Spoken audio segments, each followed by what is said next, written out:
explaining the essence. I worship Lord Rama, who shines brilliantly. So the function of a dhyana shloka, dhyana means meditation. So the idea is whenever we meditate, we first conceive or imagine the divine. And so before we begin a puja, for example, we always begin with a dhyana shloka. We visualize the divine seated within ourselves, not sitting in some palace in the sky, as seated within our very own hearts. And that is why the famous image of Hanuman, when he was asked, where is Rama? And he opened his chest and he said, Rama is in my heart. So God is within each and every single one of us. So we should never forget this fact. We kind of tend to think of God in images and transcendentally, but we neglect the Antaryami. Antaryami means God within us. And so we first visualize Rama within ourselves, and then we externalize through the process of what we call prana pratishtha. We externalize the divine onto the image. So the murti is also called a rupa or bimba. So there are very many different names that we use for the images. So bimba means reflection. Rupa means form. Murti means a solidified concept. So each of these give you the idea behind what the function of the murti is to represent ourselves. So when we look at the murti, we are looking at ourselves, our true nature. So I'd like you to visualize Lord Rama seated on his throne, surrounded by his parivar. Vaidehi sahitam suradrumatale haime mahamandape madhye pushpakamasane manimaye virasane sustitam agre vachayati prabhanjana sute tatvam manebhya param vyakyantam bharatadhibhik parivrutam ramam bhaje shyamalam. So tonight we're celebrating Ram Navami. Ram Navami is actually tomorrow, but we are celebrating it tonight. So Navami has got a very particular significance. So we have two major Navamis in the year. One is called Sharat Navami, that is Durga Puja, and then we have Ram Navami at the beginning of the year. So what is the significance of the number 9? Why 9 days? Now, back at school we learned that 9 was a very interesting number because whatever number you multiply it by and add it up, what does it equal? 9. 4 nines are 3 plus 6. 2 nines are 8 plus 1. 3 nines 7 plus 2 9. So it's a recurring number. So 9 is the number of samsara. Samsara is the cycle of births and deaths that's ever recurring. And then we have 1 in the beginning and 108. 108. So 1 is Paramatma. 0 is also the beginning of everything. Everything comes from 0. All the numbers comes from 0 and returns to 0. And 8 is the number in astrology, is the 8th house, which is the house of death. So 108 and 9 symbolizes the recurrence, the everlasting cycle of birth and death. So I want you to reflect tonight. Are we celebrating Rama, the Prince of Ayodhya, or something else? Something within ourselves? Now you'll know that there are over 300 different Ramayanas. There's a Ramayana in every regional language in India. And not only that, the Ramayana is very popular throughout the whole of Southeast Asia. So you have a Thai Ramayana, you have a Laotian Ramayana, you have a Burmese Ramayana, you have an Indonesian Ramayana. And every one of the Ramayanas have some slight difference in the story. So the stories are not all exactly the same. And even within Hindi, you have got the most famous Tulsi Ramayana, which again differs slightly from the Valmiki Ramayana. So Valmiki is considered the original Ramayana, and all these other Ramayanas are variations based on the same theme. But my most favorite Ramayana, and what I consider the highest of all the Ramayanas, is called Adhyatma Ramayana. So the Adhyatma Ramayana is a dialogue between Parvati and Shiva. So Shiva is telling the story of the Ramayana and Parvati is asking questions. So in the Adhyatma Ramayana, what is the speciality is that the whole philosophy of Vedanta has been smuggled into the story. So there will be various discourses given. By all the characters of the Ramayana, they give certain discourses. And in those discourses, they're actually teaching the fundamentals of Vedanta philosophy. So the Valmiki Ramayana is the story of the Prince of Ayodhya, and it's a very well-known story, all of you know it. But the Adhyatma Ramayana gives the spiritual significance of that story. So our tradition summarizes the entire Ramayana in one verse. Adau Rama tapo bhanadi gamanam hatva mragam kanchanam vaidehi haranam jatayu maranam sugriva sambhashanam vali nigrahanam samudra dharanam lankapuri dahanam Paschat Ravana Kumbhakarna Hananam Etadhi Ramayanam. First, Rama's departure to the forest of austerity, Tapovan. Tapovan means the place of austerity. That because the Tapovan is where all the munis used to go retire to do their meditation and their tapasya. Then the slaying of the golden deer, the abduction of Sita, the death of Jatayu, the meeting with Sugriva, the subduing of Vali, the crossing of the ocean, the burning of Lanka, and finally the destruction of Ravana and Kumbhakarna. This indeed is the story of the Ramayana. We all know the story. And a whole epic is reduced to 4 lines. But every one of these events is happening within us. This is what is very important to remember, that the Ramayana is not his story, it is our story. It is our journey in life. Our spiritual journey is illustrated in the story of the Ramayana.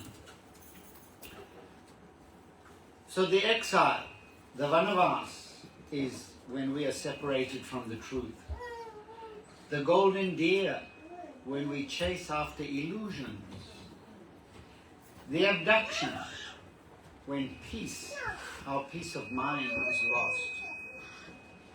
The search, when longing awakens. And the bridge over to Lanka, when effort is made. And great effort is made in spiritual practice. Because in the Kathopanishad, Yama says to Nachiketas that the spiritual path is kshurasya dhara. It is like a razor's edge It is so sharp and dangerous. So if you do not have courage, you cannot undertake spiritual practice. In the Upanishad also it says, na balahinena atma labdya, that the knowledge of the self cannot be obtained by weak people. That is why even the Bhagavad Gita is set on the field of battle. The Ramayana, again, has got the battle theme. And the battle theme illustrates the struggle that we have to go through in our life. So the spiritual path is not easy. And the victory occurs, the battle is when the ego is confronted. And that is our biggest battle, is with our egos. And then victory when clarity dawns. So every narrative in our Puranas and Itihasas has got 3 levels of meaning. And these are known as Shabdartha, Bhavartha, and Lakshartha. Right?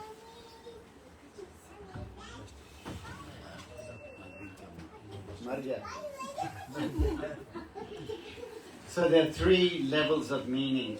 In every story that you read, there are 3 levels of meaning, and this is very important to remember.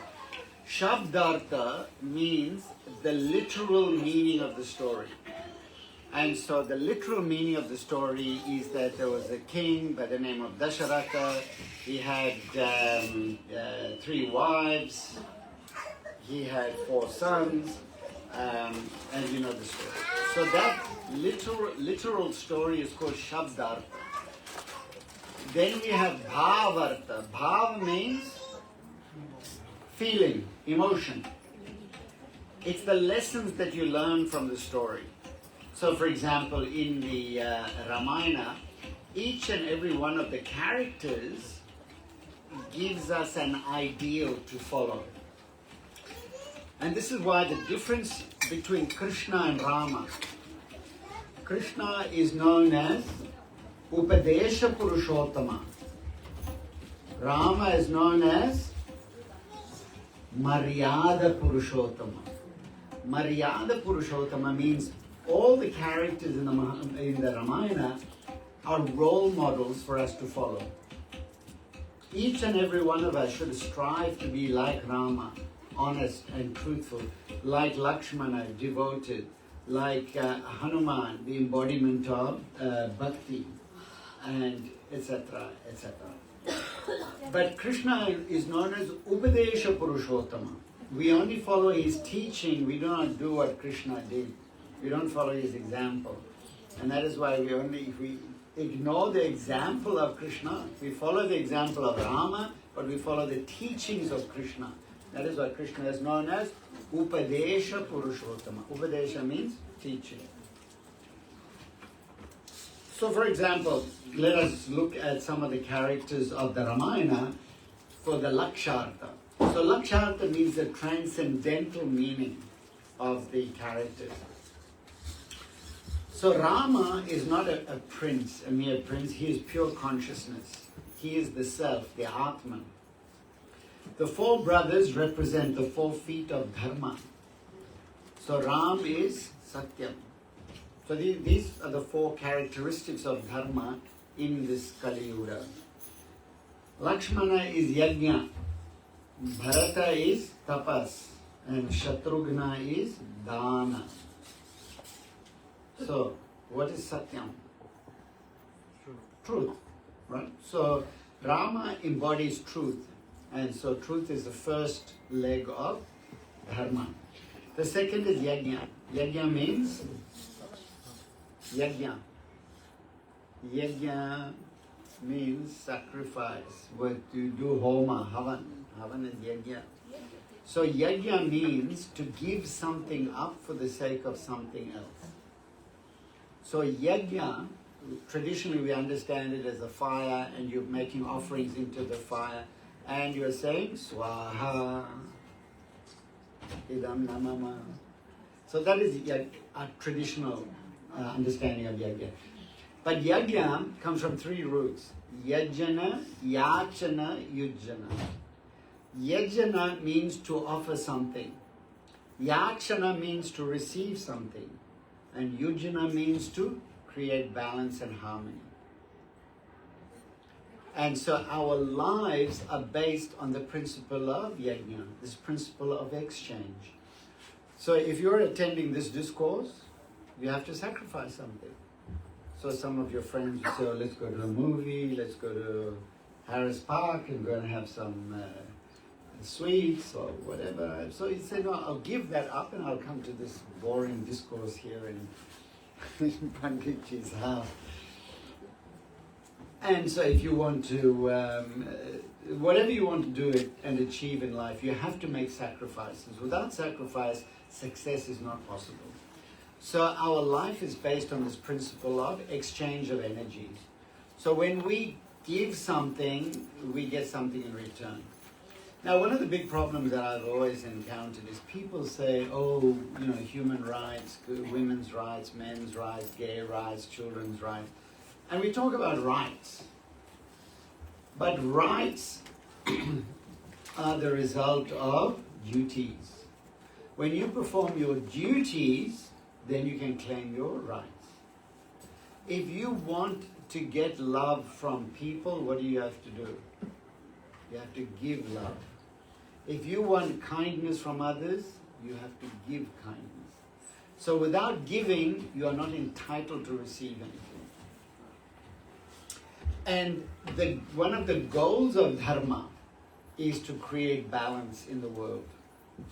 That's why Krishna in the Bhagavad Gita says, Samatvam yoga uchyate.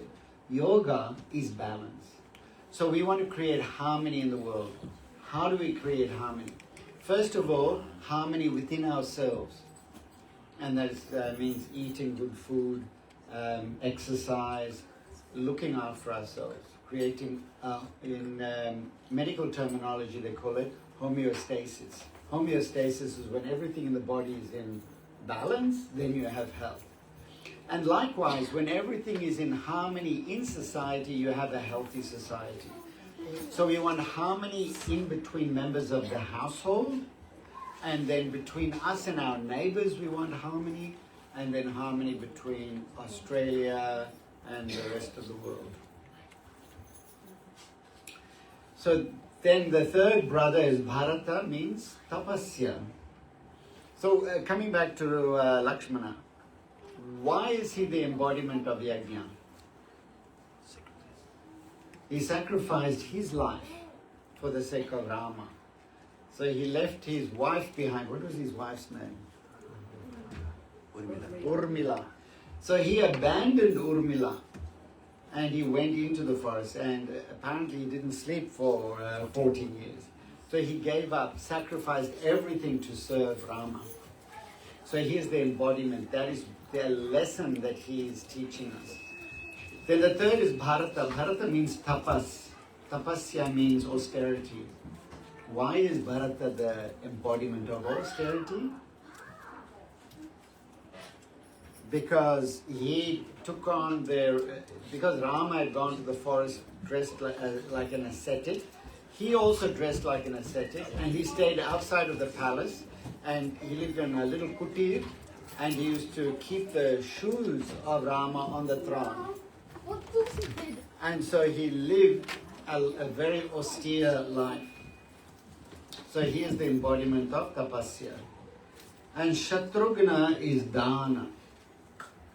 So Shatrughna is a character, he doesn't play a big part in the Ramayana, but he is there in the background. Now, dana means giving, charity, generosity. But his name is Shatrughna. You see, a lot of the characters you can understand if you understand Sanskrit and you can understand the roots. Shatru means enemy. Ghna means to destroy. Shatrughna means the destroyer of enemies. What destroys enmity? Dhanam. generosity. When you have an enemy, if you negotiate with the enemy, and then you will get harmony. So the destruction of enmity takes place through dana. Now there's another very interesting sideline. See, there is conflict resolution. Sama, dana, bheda, danda. So this is the classical system of conflict resolution.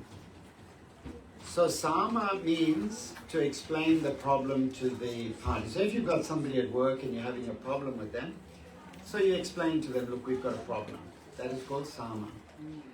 And very often the problem will resolve itself then and there. The moment that you explain what the issue is, very often people will come to your side and resolve the problem.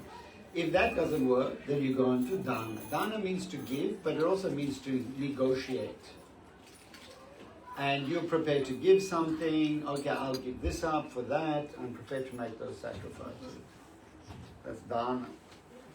Now if that doesn't work, you go into the third one, you're escalating. So the escalation is bheda. Bheda means separation. You just change offices, move out, do something else, get an upgrade. Bheda also means explaining to the other person the negative consequences of not negotiating. And then finally, if that doesn't work, then you have danda. Danda means stick.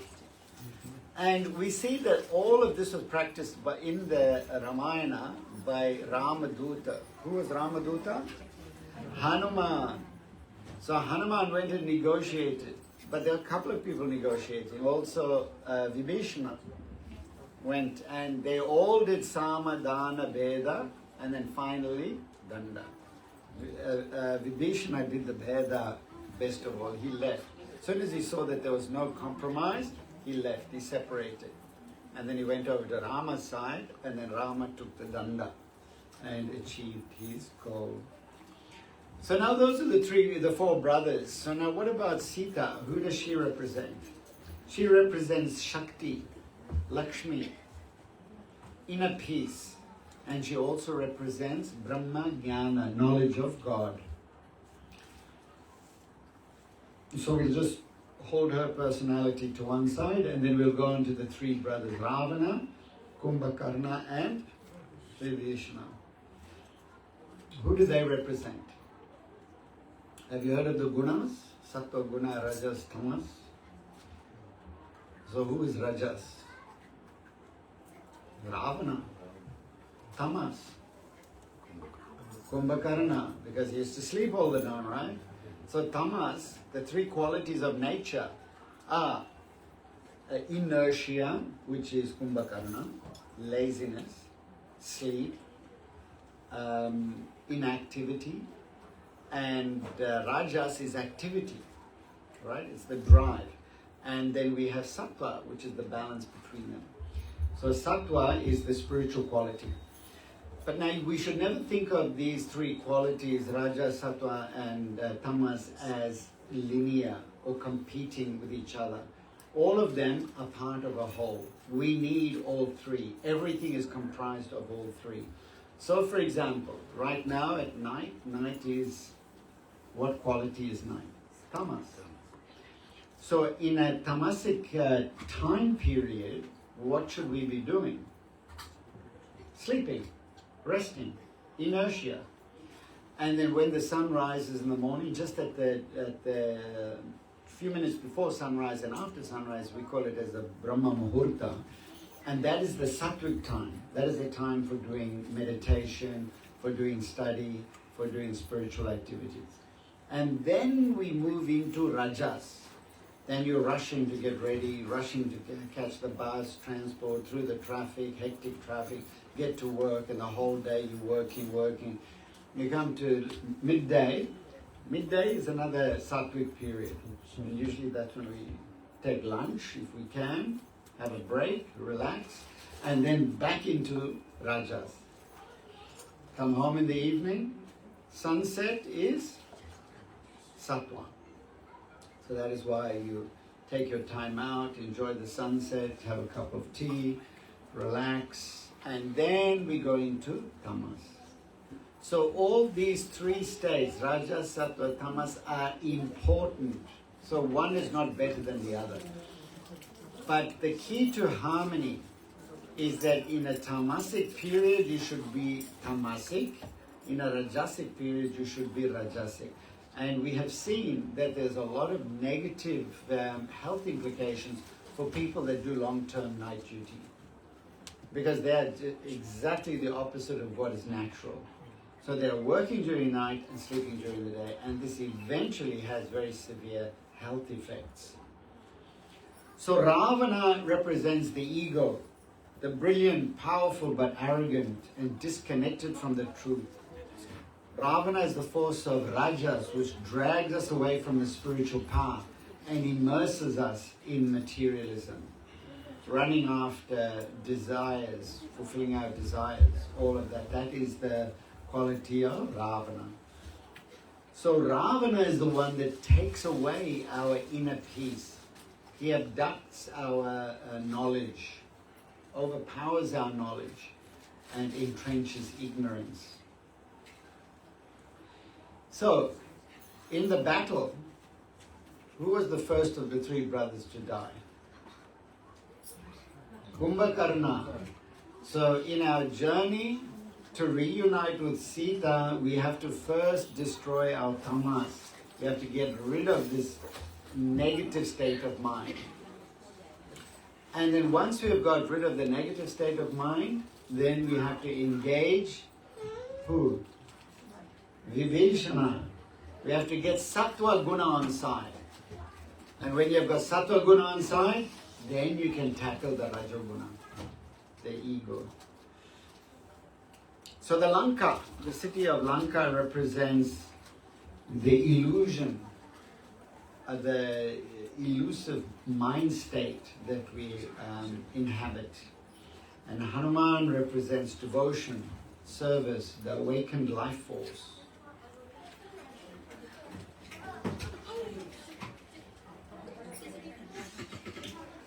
So,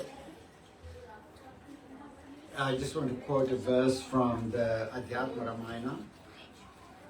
Ramo namanusha sakshat adi narayana paraha Sita sakshat jagathestu chit shaktir jagadatmika. Rama is not mere human being. He is the Supreme Lord Narayana. Sita is the very cause of the universe, the conscious power, the soul of all. Now, introduction to Vedanta philosophy. In my Thursday class I said that eventually we will come to introduction to Vedanta.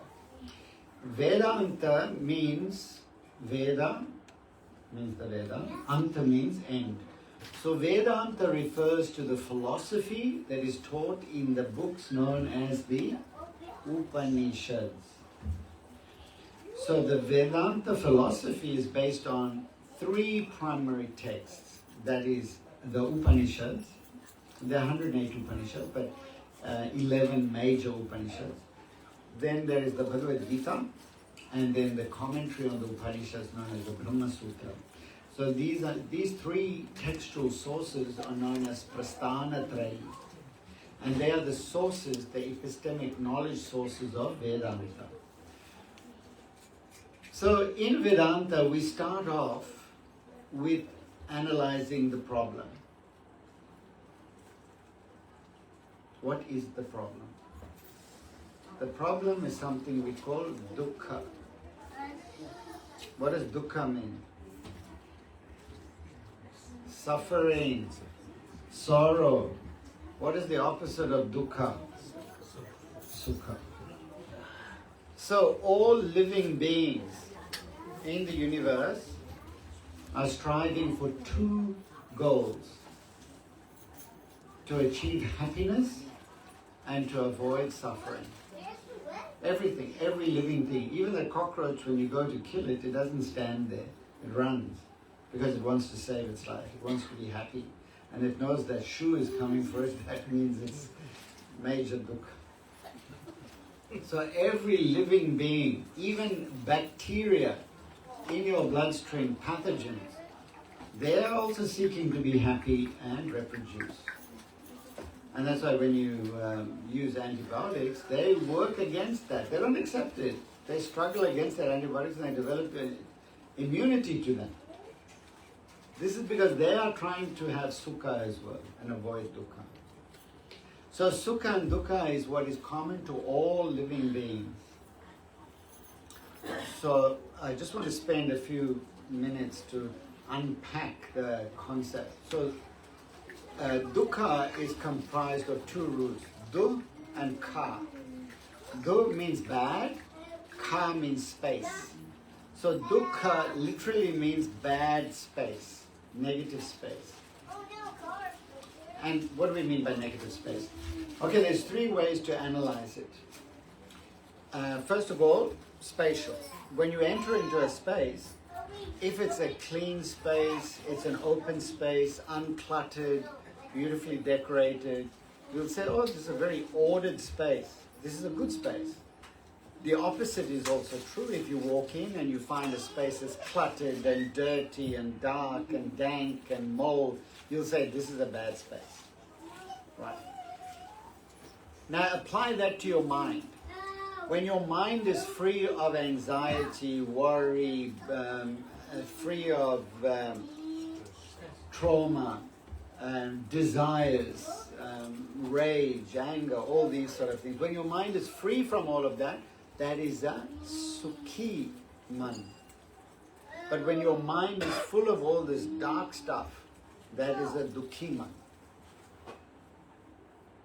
And then vertically, you know that we all have desires and hopes and expectations. And we all have what we actually get in life. Now when there is a space between it, that is a very dukhi state of mind. So when you have high expectations from others, you will always be disappointed. So what do you need to do?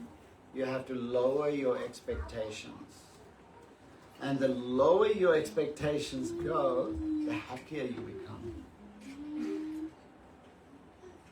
You know, there's a beautiful sutra that, one of my favorite sutras, Atma Vasham Sukham, Para Vasham Dukham. That is the summary of the whole teaching is Atma Vasham Sukham. What does Atma Vash mean? Self-control. When you can control something, you will be sukhi. Paravasham, when you delegate to others, you will have suffering. The moment you delegate any job, I'm sure all of you that work with people know this to be true. The moment you delegate something, you will suffer. If you want something done, you should always do it yourself. Because then you will be happy. So you should learn this sutra. Atma Vasham Sukham, Paravasham Dukham. That's the short definition. So now why do we experience unhappiness? And most of us, life is a combination of both happiness and sorrow. And this is again the big story of the Ramayana, that here you have Rama, who is the incarnation of God on earth. He is joined with his eternal spouse Lakshmi.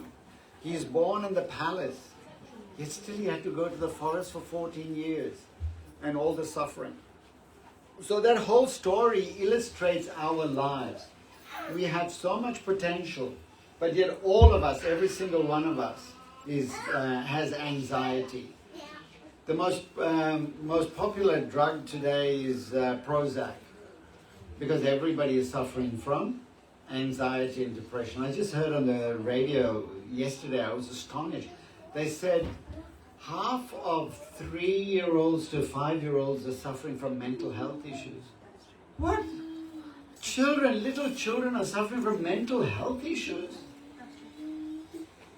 And it's astonishing. And how many children are already on Ritalin and they're on drug therapy? And every single school they've got psychologists and they've got we never had that when we were kids growing up. But yet modern society has increased dukkha. So dukkha, we can say, is the default state. That is the default state. And then we have periods of sukha now and again. But why? The question comes about why do we suffer? What is the cause of our suffering?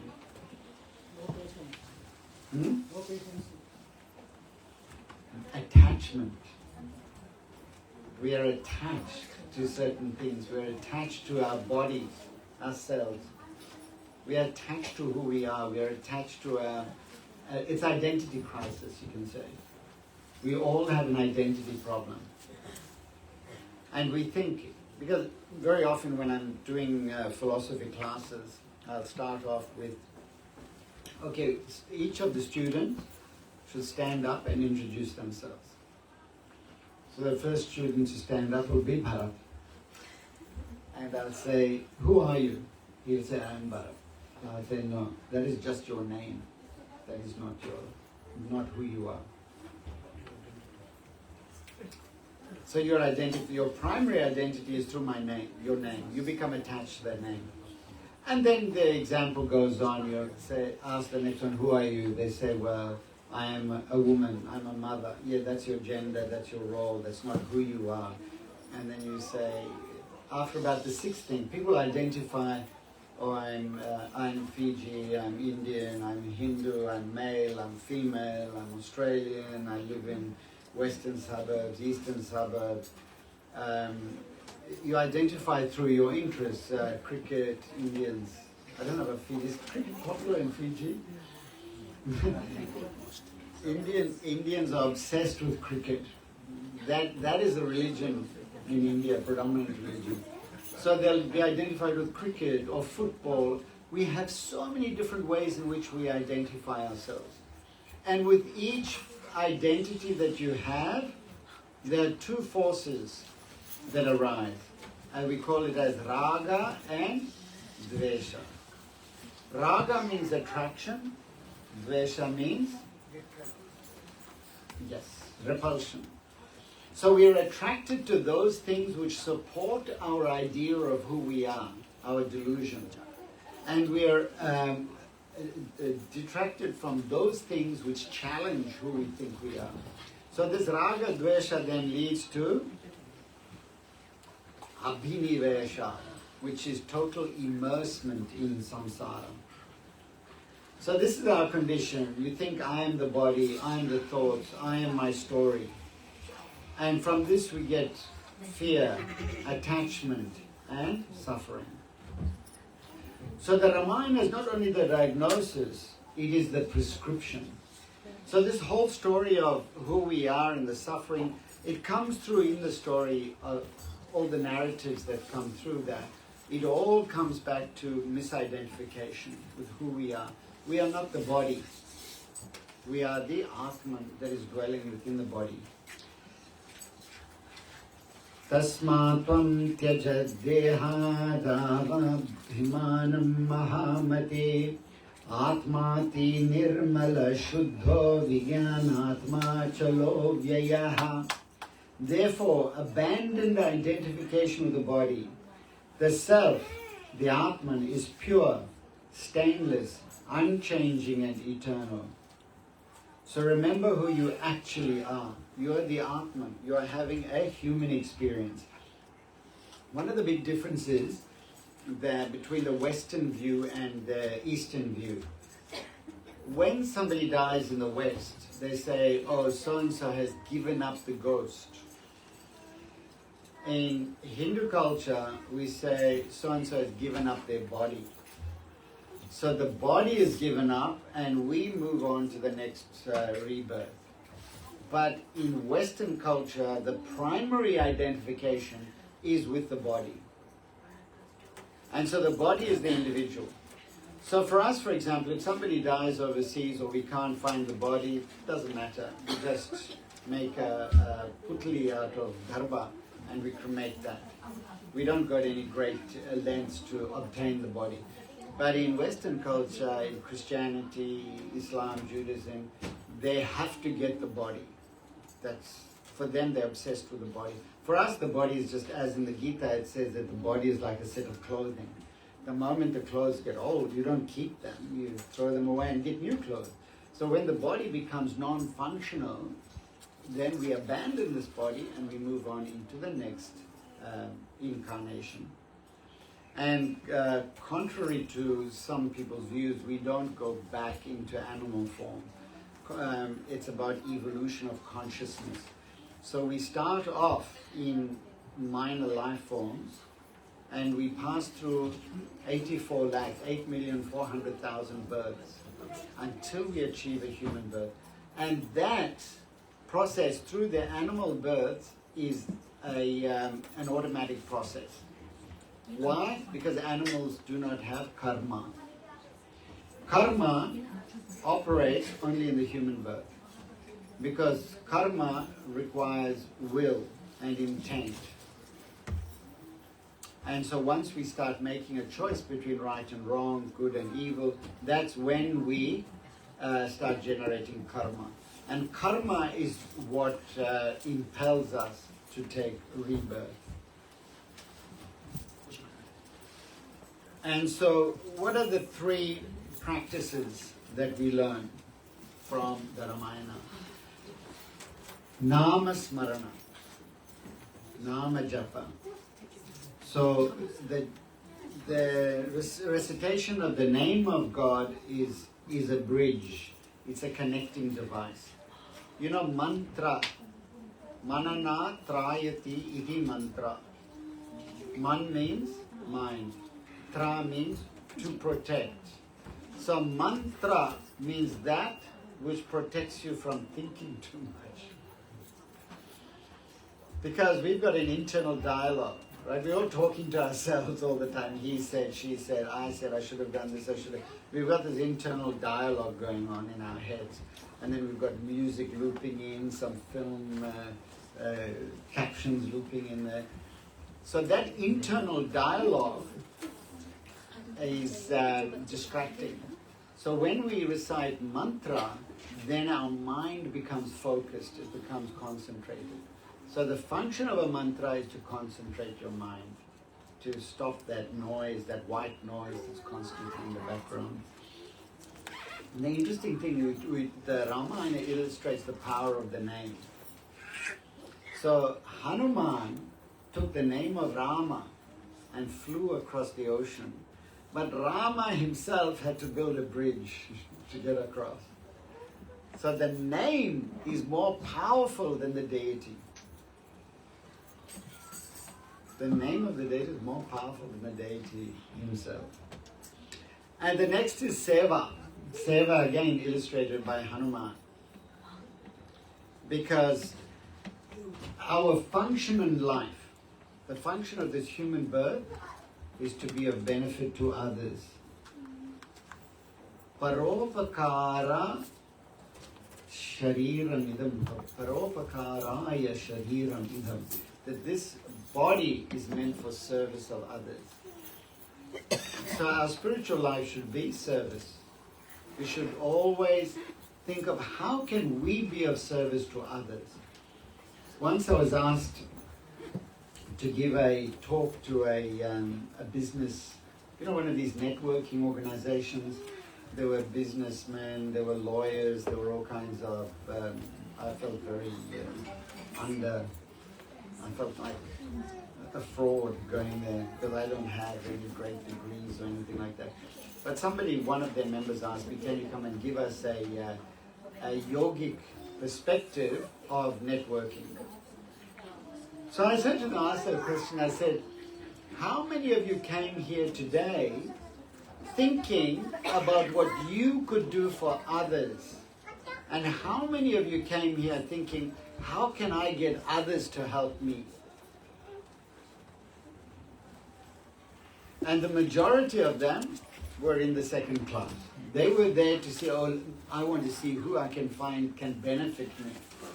But not one person went there with the idea of, let me go to that meeting so I can find somebody that I can serve, that I can better, that I can improve their life and help them. So that is the switch. All of us are by nature swarthi. We are selfish by nature. But through our dharma practice and our sadhana, we become the opposite, which is pararthi. So from swartha to parartha. This is the message that we get from Hanuman. That it's all about service. It is the service of others.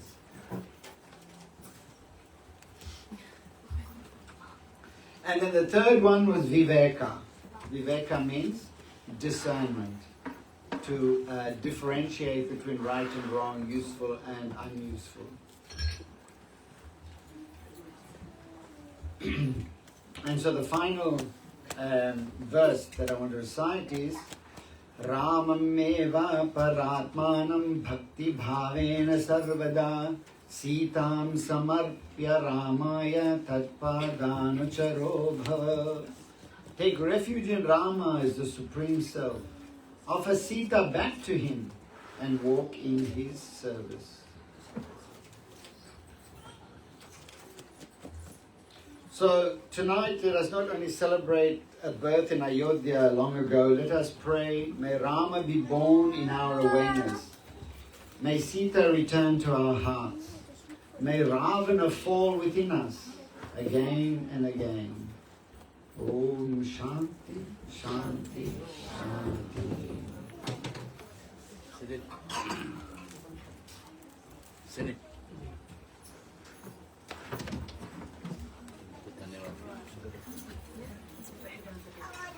जय श्री राम सभी को। जय श्री राम। गुरु जी को बहुत बहुत धन्यवाद देना चाहते हैं कि आज हमारा लेसन रामायण पर हुआ और भगवान श्री राम पे हुआ, साथ इस पर हमारा धर्म टिका हुआ, उस पे हुआ। मेरे कुछ क्वेश्चन थे पर अगली बार पूछूंगा। जी धन्यवाद, बहुत बहुत धन्यवाद। सभी से जोर से तालियां देते हैं।